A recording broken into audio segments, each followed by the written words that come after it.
Hey, so I am here for Game of Thrones Season 8, Episode 1 review. Y'all, it been like about, 2 years since we got this. So I was ready. It was like, dun dun dun dun dun dun dun dun dun dun dun dun. I was here. I was ready. So, first we got, Jon and Daenerys. I'm sorry, I'm looking at my notes while I'm doing this, but we have Jon and Daenerys. They pulling up the Winterfell, Dothraki with them. Got your dragons with you, all of that. Like somebody said, Jon and Daenerys was looking like the medieval Jay-Z and Beyonce just coming through, getting all of the attention, right? It's funny. But one of the funniest parts, though, about them coming, besides, I'm going to get to what Arya was looking at them, but one of the funniest parts is the fact that I didn't really think about it, but there's no black people at all in Winterfell. So when Missandei and Grey Worm was going by on they fucking horses, them white people was looking at them like, the fuck are they? Like, what? I've never in my life. Like somebody said, I ain't never seen in my life seen a wash and go like that, because Missandei's curls be popping. I don't know what she be doing. I don't know what they had back in medieval days. I don't know, but popping. And I just always thought that was funny, because to me, I feel like it's the same way that white people feel when I told them that I watch Game of Thrones. They're like, yeah, exactly, right. So Arya was standing there, on the sideline. She see Jon go by. She like, yes, that's my brother. She see the Hound go by. She's like, where this fuck boy come from? She said her baby father Gendry come by, like, yeah, that's my baby father right there. Yes. So they come in. He says hi to he first gets off Jon and he says hi to Bronn. You know what I mean? It was one of the few times Bronn actually showed some type of fucking emotion, because Bronn be like this. He be like, that's Bronn. That's his whole mood. That'd be him. He just be out of space. But that was like the one time he showed emotion. So hi to Sansa. Dany come up and say hi to Sansa. She's like, this Winterfell is beautiful just like you. And Sansa's like, Winterfell is yours, your grace. I was like, yes, Sansa, you better. It's yours, your grace. It's yours. So then, they have a little meeting or whatever. And, because, before that, Bronn says to them, Bronn's like, fuck the pleasantries. Fuck y'all trying to be cute. We ain't got time for this, okay?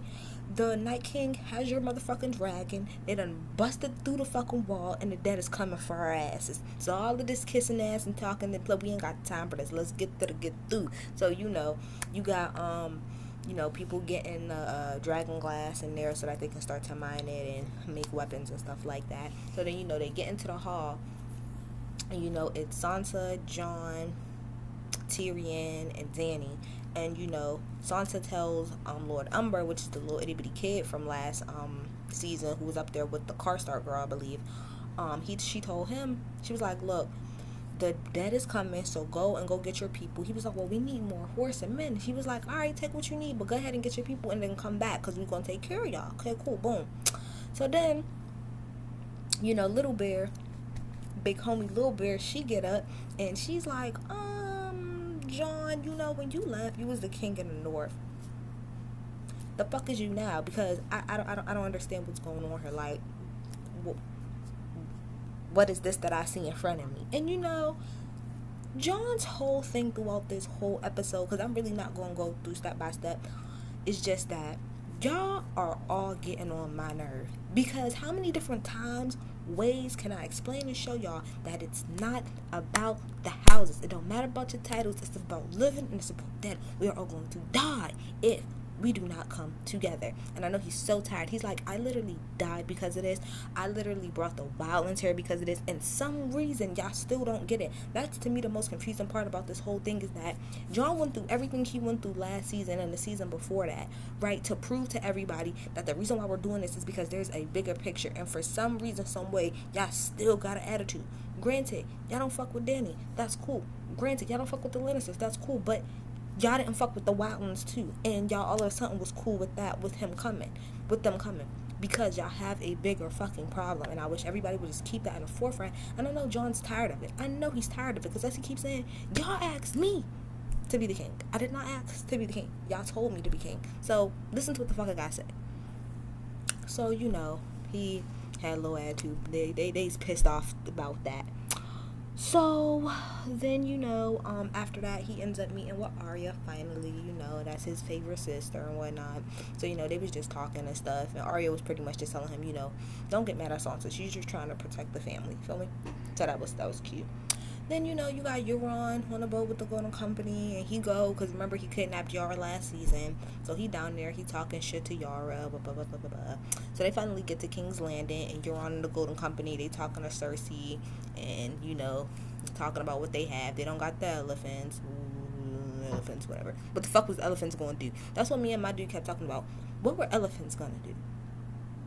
Elephants, Cersei. Anyway. So Euron pretty much is kicking game at Cersei, like, I did all of this for you, you gonna let me hit. Now at first Cersei was standing strong. She was like, if you want a whore, you can buy one. But if you want a queen, you're gonna have to earn one. As soon as she said that, I said, that's about to be somebody's caption. But you will know why it's null and void, because she still let him hit. She still let him hit. Regardless. She still let him hit. Because I feel like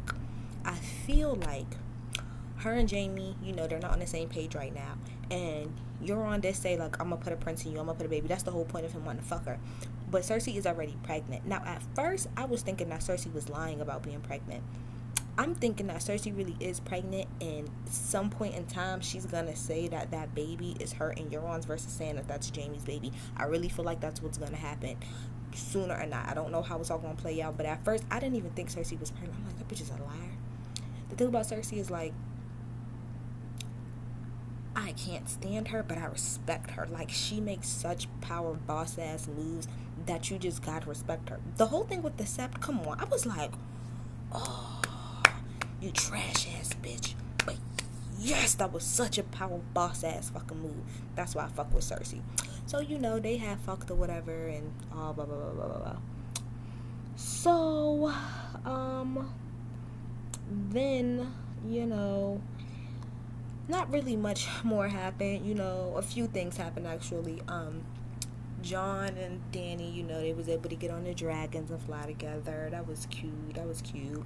And I guess Davos, he told Tyrion, he said, with the Northerners, y'all gonna have to, like, earn their respect. You're not just gonna be able to come in here. So I guess because of that, Dany wanted to walk around. So Dany, was walking around, and she walked into the library, and that's when she met Sam. And, she was like, thank you, Sam, so much, for saving Jorah and all this.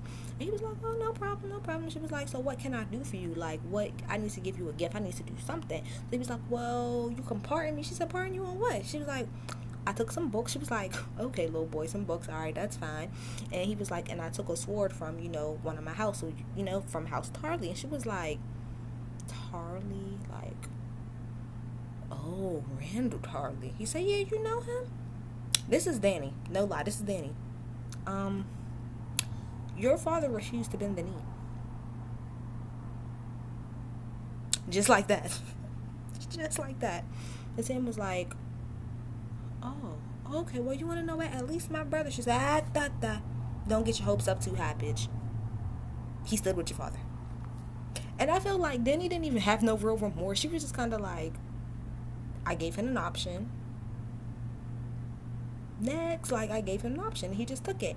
Now, I don't know, but I've never seen Sam mad before or not like that.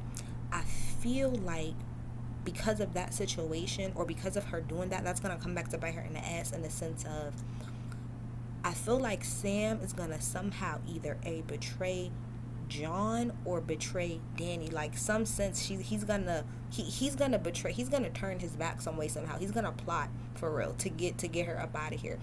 And so when he was leaving out, he sees Bronn sitting out in the courtyard just being Bronn and whatever. And so he was like, what you just doing sitting out here? Bronn was like, I'm waiting on an old friend, but it's time. He was like, time? He said, you need to go tell Jon.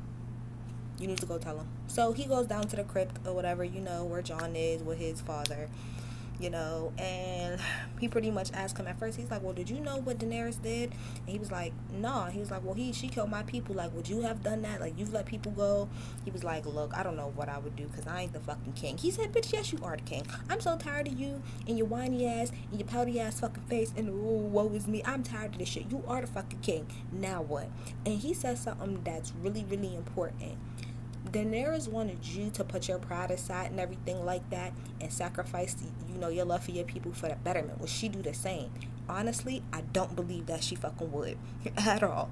As much as she was saying to him last season, like, you know, the king, like, your people will follow you, you know, if you lead the way, you know what I mean? Like, you gotta put your ego to the side. So I feel like Khaleesi put your ego to the side, but she's not gonna do that. That's never gonna fucking happen. That's never gonna happen. And then, you know, after that, you got Tormund in them. Tormund, that's my baby. I love Tormund so much. Him and the other people from like a couple other wildlands and maybe a few other people from the Night Watch. I think they was like walking through, you know, after the Dragon Hat came through and slayed everybody's life. They done walking through the aftermath, don't see no bodies, nothing. They're all fucked pretty much. So, you know, they run into somebody else from the Night's Watch or whatever, and you know, they're like, well, did y'all find anything? Did y'all see anybody? Man, they take them to this little thing where the Lord Umber little boy, he like, and then you got like different little things around him, kind of like if y'all remember one of the very first scenes of the first episode, there was like a little symbol that the dead people was like laid out on. That's how it was on the table or whatever, which I gotta look a little bit more deep into what that means. If y'all know, somebody put in the comments for me. But ooh, I ain't gonna lie, that shit scared the fuck out of me when he was like, oh, and I was like, ooh, we don't do demons around here. This is a Christian household. We don't do demons. So lit that motherfucker on fire and let him burn, baby, burn. This gonna burn, oh. But my whole thing is, if Lord Umber, he went up there to go get them, and he just left Winterfell, they are fucked as far as I'm concerned. I don't know what they're gonna do. Niggas is gonna have to get on the boat and go to Essos. They're gonna have to just, Westeros is theirs. It's over. And then finally, you know, we see this little man with a hood come on, and I'm like, who the fuck is he? Who the fuck is this? Looking like a damn Grim Reaper. Jaime, I forgot about Jaime, because we ain't see Jaime the whole damn episode.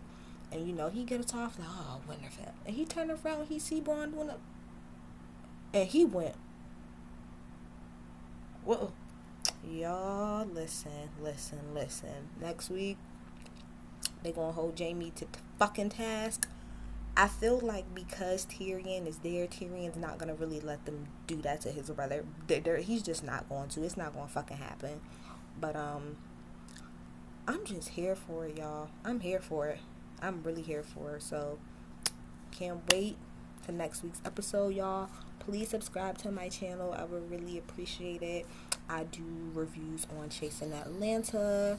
I did a review on the Millennium Tour. That one is like the most views that I have because I really literally just started. But y'all, hit me up in the comments. Tell me if y'all would like to, you know, me do another video. Thanks, y'all. Bye.